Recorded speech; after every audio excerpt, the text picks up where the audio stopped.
संविधान मेला युवा महोत्सव में बड़ी संख्या में युवा दिख रहे हैं। सरकार पीडीए से घबराई हुई है। 90% आबादी का नारा है पीडीए। पीडीए की रक्षा अभी तक संविधान ने की है। हमारी और आपकी अब जिम्मेदारी बनती है कि संविधान की रक्षा अब पीडीए करे। जिस तरह के माहौल में हम और आप हैं, हम लोग समय समय पर देख रहे हैं कि संविधान पर कितना खतरा मंडरा रहा। जब तक भारतीय जनता पार्टी की सरकार है, तब तक हमें और आपको मिलकर के ये लड़ाई लड़ने रहना पड़ेगा। संविधान तभी बचेगा जब दिल्ली यूपी में सरकार का पूरी तरह सफाया नहीं हो जाएगा। समय समय पर बीजेपी हमारे और आप पर जातिवादी होने का आरोप लगाते हैं। जब जब हम पीडीए की बात करते हैं, तब तब ये हमें जातिवादी का आरोप लगाते हैं। हमने ये जातियां नहीं बनाई। एक मनु बाबा थे जिन्होंने सब गड़बड़ कर दिया। बाबा साहेब का संविधान हमें जोड़ता है, हमें सम्मान दिलाता है। संविधान हमारे और आपके लिए संजीवनी है। संविधान हमारी ढल बनकर के हमारी रक्षा करता है। बाबा साहब ने जो हमें अधिकार दिया है वोट का, उसी अधिकार से हमें संविधान को बचाना है। ये लोग नारा देते हैं, नेशन नहीं।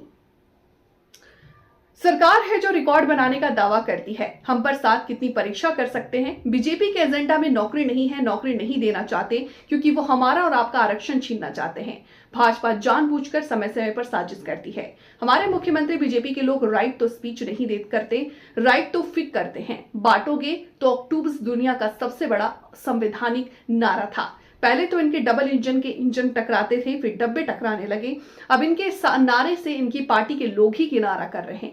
अंग्रेजों के नारा दिया था डिवाइड एंड रूल। अंग्रेज चले गए लेकिन उनके सोच वाले रह गए। कोई पहनावे के संत नहीं बन जाता, अपने विचारों से संत बनता है। अगर उनके विचार नहीं बदला तो संविधान भी उन्हें बदल देगा। इन्होंने जिलाधिकारियों को जिलाध्यक्ष बना दिया। जो लोग राजनीति में हमसे हारने लगे हैं, वो हमारे अधिकार पर भी हमला करने लगे हैं। ये सभी संस्थाओं को एक रंगी बनाना चाहते हैं। हम लोग एक रंग कभी स्वीकार नहीं करेंगे।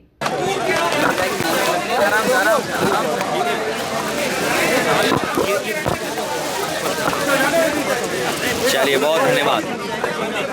कैसे मतदान है, क्या कहेंगे? मैं सबसे पहले समाजवादी साथियों को बधाई देना चाहता हूं कि संविधान मेला युवा महोत्सव का कार्यक्रम किया है। महोत्सव संविधान का हो, क्योंकि नियत महोत्सव की हो। और इधर सरकार का जो काम करने का तरीका देखा है, जो खबरें सुनने को मिलती हैं, सुरक्षा बल से नहीं चुनाव जीते जाते, बल से। बाबा साहब भीमराव अम्बेडकर जी ने और इस संविधान ने हमें अपने वोट डालने का अधिकार दिया है। और आज़ादी के समय न जाने कितने अपनी जान निछावर कर दी, शहीद हो गए इस आज़ादी के लिए और इस लोकतांत्रिक अधिकारों के लिए। और आज देखने को मिल रहा है कि जो बाई इलेक्शन उत्तर प्रदेश में हो रहे हैं, भारतीय जनता पार्टी अपने कैडर से चुनाव नहीं लड़ रही है, अपने कार्यकर्ताओं की ताकत पर नहीं लड़ रही। दावा तो ये करते थे कि उनके पास पन्ना प्रभारी हैं। अब वही पन्ना प्रभारी जिलाधिकारी कैसे हो गए? पन्ना प्रभारी उनकी पुलिस फोर्स कैसे हो गई? अभी जो वीडियोस सामने आए हैं, चाहे वो कानपुर से आया हो, कुंदरकी से आया हो, या अभी सुनने में आ रहा है कि रास्ता बदले जा रहे हैं, रास्ते रोके जा रहे हैं। मैं सरकार से यही कहना चाहता हूँ कि निष्पक्ष तो वोट पड़ेगा ही, जनता डालेगी, डरेगी नहीं, डाल जाएगी वोट। और प्रतिशत के हिसाब में देखेंगे तो 100 में से 100% की सीटें हारने जा रहे हैं। और गिनती में तय करेंगे तो 9 की 9 सीटें भारतीय जनता पार्टी हार रही है। और क्यों नहीं हारे?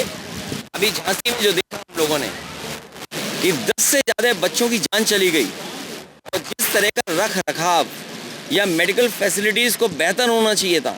आप तो देश को और प्रदेश को सपना दिखा रहे हैं कि $1 ट्रिलियन इकोनॉमी बनाएंगे। क्या $1 ट्रिलियन इकोनॉमी यही हुई कि आपके पास कोई सेफ्टी गार्ड्स नहीं है, आप फायर सेफ्टी से खिलवाड़ कर रहे हैं? ये $1 ट्रिलियन इकोनॉमी का रास्ता है कि बच्चों की जान ले लें आप? और 10 से ज़्यादा बच्चों की जान गई है। और पूरा निगलिजेंस प्रशासन का, सरकार का था, जिसके कारण बच्चे जाने गई हैं। और यही नहीं, पूरी मेडिकल फैसिलिटी ध्वस्त है। आप अपने कैमरे लेकर के जाएं, हो सकता है आप पर कोई दबाव हो, क्योंकि आप जो घटनाएं देख रहे हैं कि कहीं पत्रकार नंगे कर दिए जा रहे हैं, कहीं पत्रकार पीटे जा रहे हैं, कहीं पत्रकार आपके झूठे मुकदमे जा रहे हैं। आप हो सकता है कुछ दबाव में आ जाएं, लेकिन आपका कैमरा दबाव में नहीं आएगा। अगर आप कैमरा लेकर के जाएंगे, वो सच्ची तस्वीरें आपको दिखाई देंगी जो इस हालत कर दी इस सरकार ने। और सरकार ये न भूले कि जनता के सीसीटीवी में और जनता की आंखों के सीसीटीवी में सब कैद हो रहा है। ये सब जो बुराइयां आपकी हैं, ये सब जनता के आंखों की सीसीटीवी में कैद हो रही हैं। और जब वोट डालने का मौका मिलेगा तो आपकी सरकार जाएगी। ये नौकरी छीनने वाली, युवाओं को रोजगार न देने वाली, नौकरियों को फंसाने वाली, कोर्ट में उलझाने वाली और बातें बड़ी बड़ी करने वाली, ये डिवाइड एंड रूल का जो नारा था अंग्रेज़ों का, वो नारा आपका। अभी तो तक तो हम देख रहे थे कि इंजन टकरा रहे हैं, डब्बे भी टकराने लगे और बहुत सारे नेता उस नारे से किनारा कर रहे हैं। दबी जवान कह रहे हैं ये नारा उनका नहीं है, क्योंकि अगर मुख्यमंत्री ने टपट दिया तो पता नहीं क्या स्थिति हो जाएगी उनकी। सर, इलेक्शन कमीशन को आप लोग जो है लगातार आगाह कर रहे देखिए, हैं। इलेक्शन कमीशन को आगाही नहीं, आज के समय पे टैग करना है और टैग का मतलब है उनको जानकारी देना। हमें उम्मीद है कि चुनाव आयोग इन तमाम सूचनाओं पर कार्रवाई करेगा और जो प्रशासन के लोग जो दबाव बनाना चाहते हैं वो दबाव नहीं बनेगा। और हम अपने पॉलिटिकल लीडर्स को, जो हमारे जिम्मेदार नेता, हम उनसे कहेंगे जिन क्षेत्रों में चुनाव है आप आचार संहिता का उल्लंघन न करते हुए हम अपने कार्यकर्ताओं का मनोबल बढ़ाने के लिए आसपास क्षेत्र के जरूर रहें, जिससे हमारा कार्यकर्ता डिमोरलाइज ना हो, वोट डालने से रोका ना जाए और डराया ना जाए, जिससे कि वो वोट डालने ना जाए।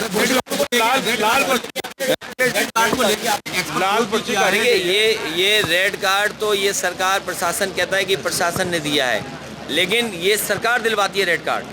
जो BLO से लेकर के जो अधिकारी हटाए गए थे वो सरकार ने हटाए थे। बीजेपी को डर है कि वो चुनाव हार रहे हैं। क्या कोई मुख्यमंत्री, उप मुख्यमंत्री, मंत्री, विधायक, सांसद, जिलाधिकारी, पुलिस कप्तान, CO, SO, पुलिस फोर्स सब लगी हुई चुनाव जिताने में, तब भी जनता उनके पक्ष में नहीं खड़ी दिखाई दे रही है। सर, चुनाव के बीच में झारखंड की एक वीडियो बहुत वायरल हुई थी बीजेपी की, जिसमें एक कम्युनल हार्मनी को लेके वो वीडियो थी, जिसका इलेक्शन कमीशन ने संज्ञान लिया है और फटकार लगाई और कहा उस वीडियो को हटाया जाए, उसकी वजह से जो कम्युनल प्लूरल थ्रेड है उसको नुकसान पहुँच रहा है। देखिए, ये सरकार, मुझे उम्मीद है चुनाव आयोग ऐसे नेताओं पे भी कार्रवाई और बैन लगाएगी जिनके नारे समाज को बांटते हों। सर, अखिलेश जी, महाराष्ट्र का भी एक वीडियो वायरल हो रहा है जिसमें एक भाजपा के नेता पैसा बांट रहे हैं और कल पोलिंग है वहाँ पर भी। ये बीजेपी का कोई नया काम नहीं है। बीजेपी ये बहुत पुराना काम कर रही है, पैसा बांटना, डराना, धमकाना, लालच देना।